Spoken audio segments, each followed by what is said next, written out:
It's Stewardship Week 2. Last Sunday was the debut of St. George's Youth Choir, known as the St. Francis Choir. To learn more about the music program and musical endeavors at St. George's, we had a great conversation with our new music director, Mynyk. But before we hear from Nick, a little stewardship business. In the second week of our campaign, we have a total of 31 pledges totaling $99,070. By next Sunday, we'll be past the halfway mark of the campaign, and it would be tremendous to have 50 or more pledges submitted. You can submit your pledge using the QR code on the screen, on the St. George's website, or by submitting your pledge form in the collection plate on Sunday. Now, on to our chat with Mynyk. Hello, everyone. We are here with Nick Mynyk, our new music director, and thought we would take this opportunity to learn a little bit about Nick and where he comes from and how his first few weeks at St. George have been. So, Nick, why don't you tell us about yourself? Where did you grow up? What was your first instrument? How did you get into choral music and the organ? Well, I grew up in a little town outside of Scranton, Pennsylvania, Taylor, Pennsylvania. And I had piano and violin and music lessons since I was a child, and I'd always been involved in the church. And I grew up as an altar boy. And it was actually how I came to the organ was really through RSCM, the Royal School of Church Music. And that's where I actually first encountered Cynthia Pound when I was a kid, really. Oh, there's a She story doesn't remember there. me from then, but she Wait a also minute. didn't So- have me in her. We were divided up into houses. There was a boys' house and a girls' house and all of this.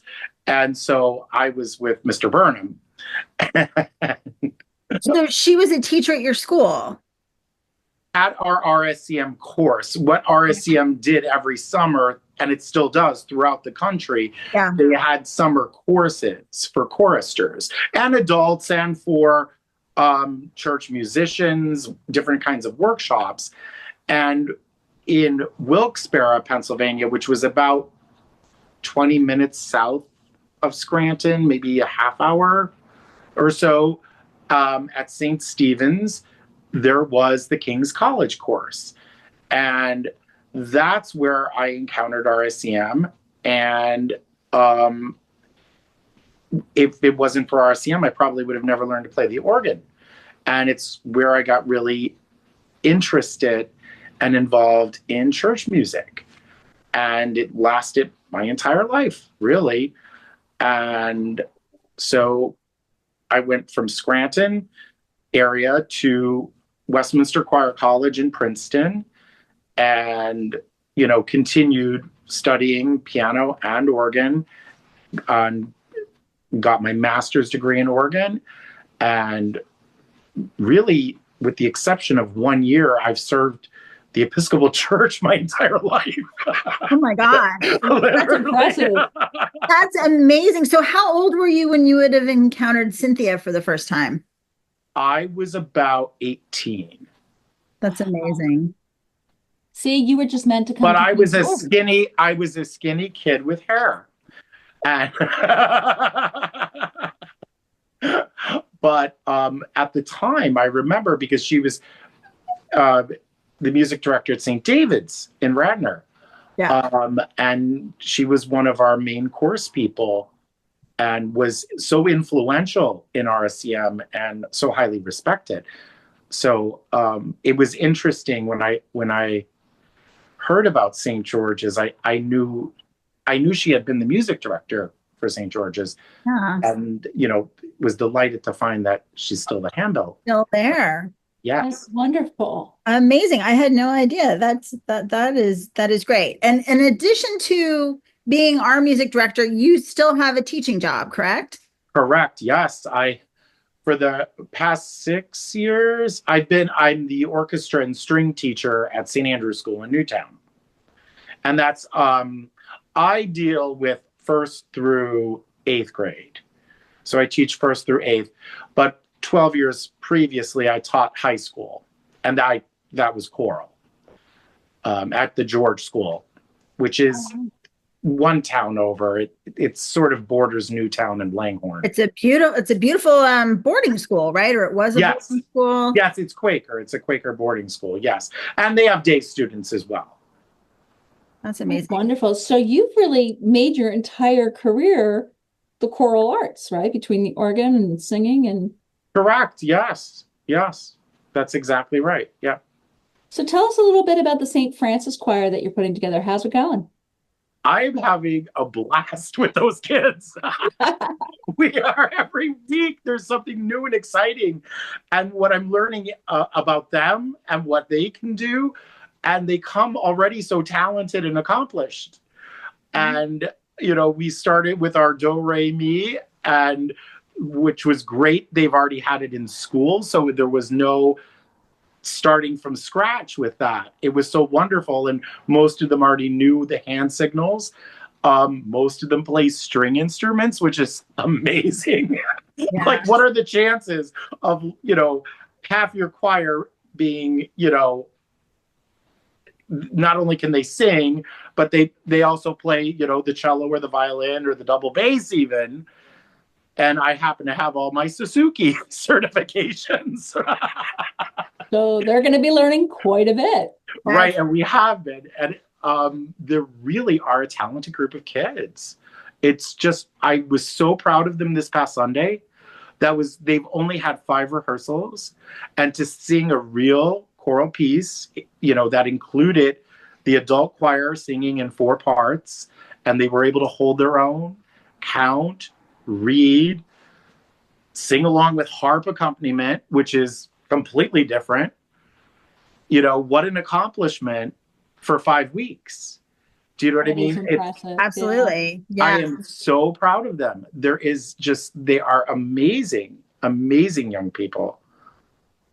They are. And I know that they have been quite starstruck by your harp.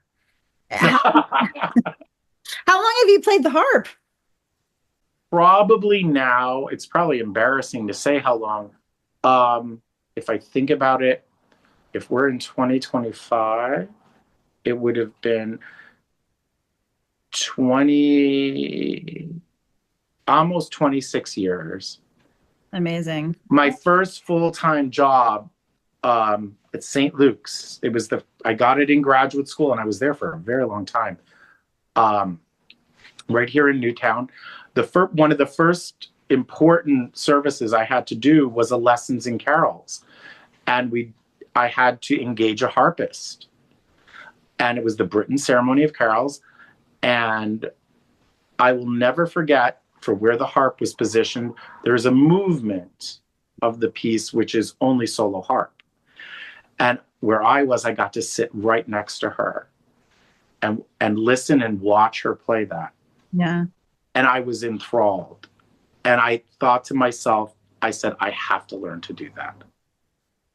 And so in a couple months, I mustered the courage. I called her back. I said, you played so beautifully at our church. I said, do you teach the harp? Could I take lessons? And she said, yes. And Allison Simpson became my very first harp teacher. And I still take a lesson every week. It's the one instrument I still take a lesson on.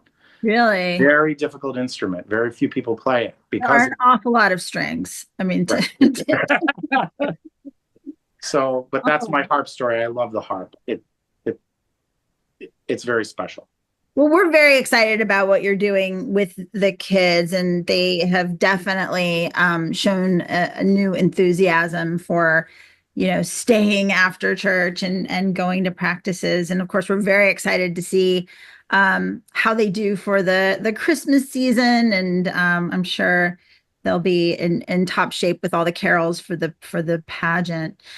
You also got them the ruffs, right? The little feathered, not feathered, the ruffled collars, which are very traditional. Did the collars serve any specific purpose, or is it just to denote that these are child singers? These days, that's really what it has come to mean. And when it was used in church, it really was also a way to say that these children are set apart. Because going back centuries, at what time it was only men and boys who could sing in church. Right. Women were not allowed for a very long time, unfortunately. But they use the rough to help designate that they are set apart in the choir, that they have a liturgical function, and that is a ministry, and it is something separate, that it is something special and sacred. And a lot of choirs have retained it. Partially, believe it or not, they say that it does help keep the neck straight so the larynx stays down while you're singing. I don't really think that personally, but that's what Almy says and the other places that make them. And what I've read about them, they say it is helpful because it does it's something to keep your neck straight, but it's not, I don't know how true that is, but it does look lovely, but it is a symbol of their office because they have an office. They have something that, that is special and different. And it's awesome that almost all of them are also acolytes, but that little ruffle, that means they also do something in addition to that that's a little different and still wonderfully important. Yeah, and special. Exactly. Yeah, you had 5 singers, right, on Sunday. You've had maybe 7 or 8 participate. What is your goal for this year? Are you? My goal would be, I would love a good, I would love 10 or 12. Yeah. So I would hope that we entice some more young people to join, because that would be really wonderful. But a good 8 is an amazing start. It really is a very good start. Absolutely. And, my next project is when we feel a little more comfortable, I want them to go up into the chancel to sing in the stalls with the adults and have that experience, which I think would be wonderful. So having more, it's always great to have even numbers on either side. Absolutely. For balance purposes. And then, there, it is also visual too. Absolutely. It looks beautiful. Well, we'll work on it. Claire and I will see what we can do to rustle up some more kids to give it a shot. But I think, I guess you're looking for both child and more adult singers too. Yes, I would love to see more people join the adult choir. They're really a splendid choir. They're a wonderful group of people, very very proficient, and they make a beautiful sound. So they're really welcoming and wonderful. So I hope some people in the congregation would consider joining. We are particularly in need of more women. We have a really strong bass section. But if we had a couple more women, that would provide some more flexibility. Yeah. Which is rare to say, because usually most church choirs, it's the other way around. Usually they're looking for the fewer men. Men. And so, but this is what we have. So, but it would be wonderful if a couple more people would be interested. All right. I will say, I do think that our choir, the adult choir, has a genuine warmth, and you can clearly see that they enjoy singing, working together, and there's a real camaraderie there. So hopefully we'll be able to find you a few recruits to get excited over the next year and join the choir. So there's some great stuff happening. Can I ask you a question about the organ? What is your favorite piece to play on the organ? Oh, that's very difficult. Oh, that's really difficult. My favorite organ piece.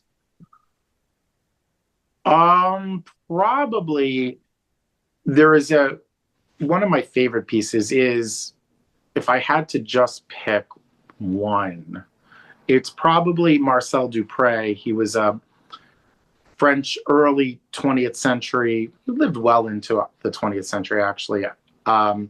His Passion Symphony, and each movement is about, the first movement is the world awaiting the Savior. The next is the Nativity. The third movement is the crucifixion. And then finally the resurrection is the fourth movement. And it's a long, probably about 45-minute work that goes through the life of Christ. And he explains that in his way through organ music. And he actually, the work began, it has a Philadelphia connection. He improvised the symphony on the spot. This is how brilliant the man was. Came up with a 45-minute work in his head on the Wanamaker organ at its inauguration. Really? Wow. Because he was the most famous organist in France at the time, and he was invited to inaugurate the Wanamaker organ. And that is where the piece originated from. And, eventually he wrote it down and it's published and many organists play it. It is rather difficult and it is lengthy, but it is very powerful. Very powerful. That sounds amazing. Great Philadelphia connection too. Yes. Well, Philadelphia has quite a few famous organs, the St. George's organ being one of them, actually. So tell us a little bit about the organ. And I mean, we of course think it's very special, but having played it now for a couple of months, what do you think makes our organ special, or how does it compare to others? It's a very important historical instrument. It is so rare that Merton Fry, when he was the music director, obviously designed that organ with the organ builder as they were designing the church. It is absolutely suited to St. George's in every possible way. He thought of everything. And it resonates like nothing else could possibly resonate. No other instrument. He must have been a tremendous musical genius, actually, to come up with an instrument that just sounds perfect in that space. And it was so evident at our choral evensong when we were able to utilize the whole organ pretty much. It rang that with the choir, rang through that church like nothing could. It just was miraculous sounding. So it's a very special instrument and, should be preserved and taken very good care of, because it is a treasure, not just for St. George's, but really for the whole Philadelphia region. Well, I've never heard it described that way. Well, it's important to know, and as part of stewardship, one of the things that we do is, of course, understand what our operating budget is for next year. But an important part of that is taking care of the building and, of course, the organ and getting it tuned and making sure it's in good working order. And last year, making sure it had the enough electrical supply when we had that whole incident happen. But that's really good to know. It does, from a non-organ expert, really have a lot of gravitas in the church, and it does. It's amazing to be able to hear it every week and to be treated to great organists like yourself and to Lou Carroll as well. You mentioned the evensong. So you had your first evensong. How often do you guys intend to do this? Is this once or twice a year, once a month, whenever there's a special festival? What is your thinking on that? Well, it's something that I would love to see be more frequent. But it also depends on, everyone's availability and a lot of things. It would be wonderful to have a monthly evensong. That would be a wonderful goal, long-term goal to have, because it provides, an outlet for all of this work the kids are doing, work the adults are doing on music. It also provides for the congregation to experience, a beautiful choral service that is very unique and is unique to the Anglican communion. It's something very special that other denominations don't really, they don't have evensong. Their equivalent might be Vespers, which is different. Mm-hmm. Choral evensong is very uniquely Anglican, and it it's very beautiful. I think so. And so it would be nice to have it more frequently. We will be having one on January 18th, where it really is going to be a chorister festival. And it's really an opportunity to bring together the youth choir from Grace Church, Haddonfield. Their director, Diane Caruso, will be coming, who is a long-term, highly respected RSCM conductor. And she will be our guest clinician to work with our kids, her kids. The choristers from Christ Church Woodbury are coming. And I just heard Sue Ellen Eckert from Holy Spirit in, I believe it's Harleysville, is bringing some of her kids. So we're going to fill the church with kids and sing. That sounds amazing. That's amazing. You know, so that different children involved in the Episcopal Church in other areas will all come together at St. George's, because it has the space to accommodate all of them, and it has the right organ, and it has the big chancel and the big acoustic, and I think it's going to be a wonderful event. Sounds wonderful. And I think it's always important for these kids to understand that they're part of a bigger community and that they're not in isolation doing this on Sunday while everyone else is doing sports, that is a large community that is worshiping together in separate buildings and doing many of these traditional pieces and having this experience. So I'm very excited about that. That'll be. Yeah, it sounds great. I mean, when we took the kids on the pilgrimage to London, they got to attend Evensong at the Temple Church, and it was beautiful and magnificent. So our older kids have a point of reference. So it'll be interesting to see what we do at St. George's with it in January. So it sounds like it's going to be beautiful. I'm very excited about it. Because I think it provides an opportunity for our kids, but also it brings together people from the Diocese of New Jersey, 2 parishes from the Diocese of Pennsylvania. It's I think a very special thing. It's amazing. Yeah. So speaking of Cynthia Pound, I think the bell choir is always popular. Are you planning to do anything in collaboration with them at some point, or to be determined? Well, it's to be determined. Absolutely. Cynthia is doing great. She texts me frequently and I text her. And she's doing an amazing job in physical therapy. Yeah. And I was able to visit her once while she was recuperating from her surgery, and hopefully will be returning in January. And so hopefully in January we will be able to collaborate. And it would be great to do a choral piece with bells, or to just have handbells. Whatever she wants, we're certainly going to accommodate.